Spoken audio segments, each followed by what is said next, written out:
What is the history of Tenebrae? Well, it goes back to the 800s, this custom of chanting anticipated the evening before these beautiful prayers, psalms, scriptures. So the scriptures read are Lamentations by Jeremiah. Lamentations is about the destruction and the abuse and the desolation of Jerusalem in the Old Testament. And as Christians, as Catholics, we believe that Christ is the new temple. He says, destroy this temple, and in 3 days I will raise it up. So we read Lamentations not just as a lament over the destruction of Jerusalem, but as a lament over the crucifixion and death of Christ on the temple, the body of his temple being abused and destroyed. But then we know it will rise on the third day. And this is why in Tenebrae, as you get to the very last candle at the top of that triangle of that hearse, a server takes that candle down and hides it behind the altar. This signifies the death of Christ and Christ going into the tomb.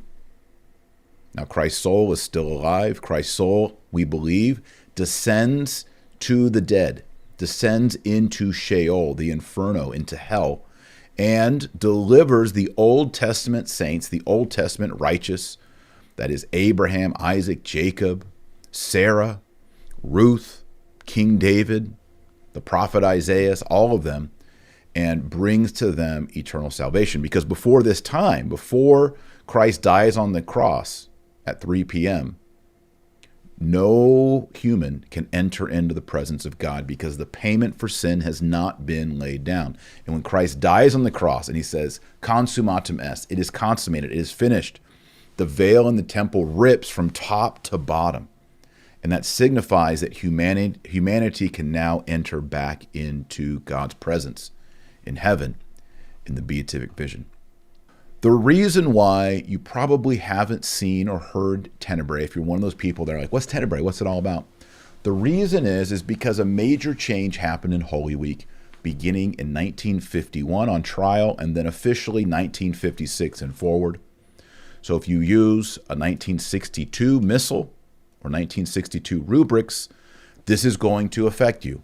Certainly if you're in the Novus Ordo, pretty much Tenebrae, there are places that try to preserve it, especially on Wednesday, Spy Wednesday, but the majority of Novus Ordo parishes, and I know there's probably some of you out there, and thumbs up to that, but the majority of places it has been forgotten because the structure of the breviary of Matins and Lauds has been replaced after Vatican II with Office of Readings and Morning Prayer, which just don't fit. They don't map on with the 15 candles, and it just doesn't work.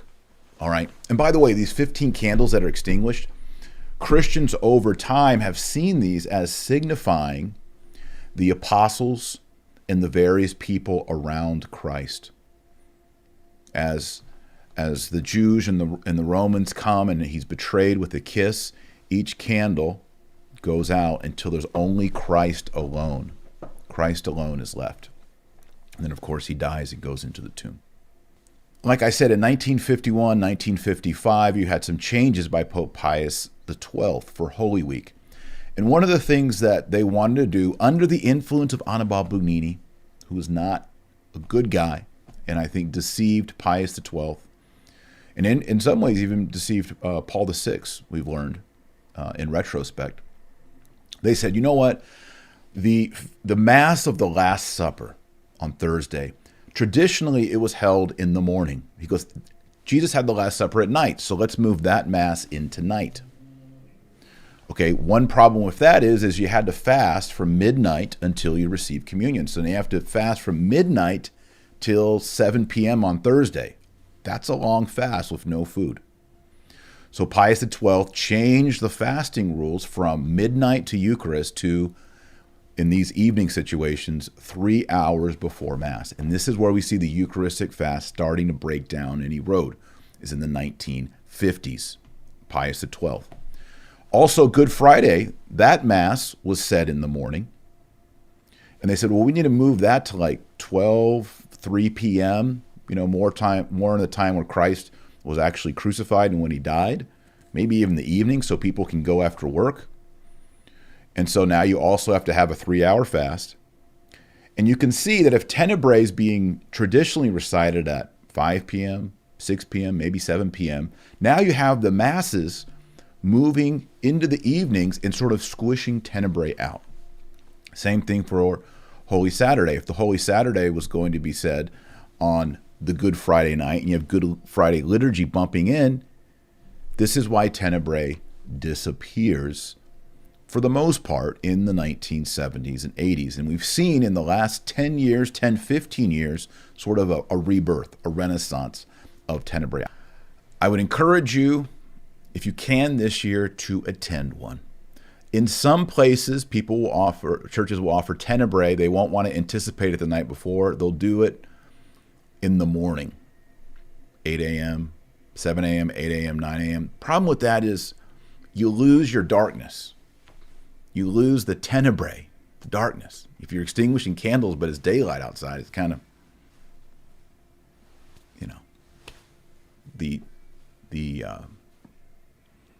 don't want to say spookiness, but the sort of haunting music with the darkness, and as each candle goes out, it gets darker and darker and darker. You sort of feel like you're entering into the darkness and the passion of Christ.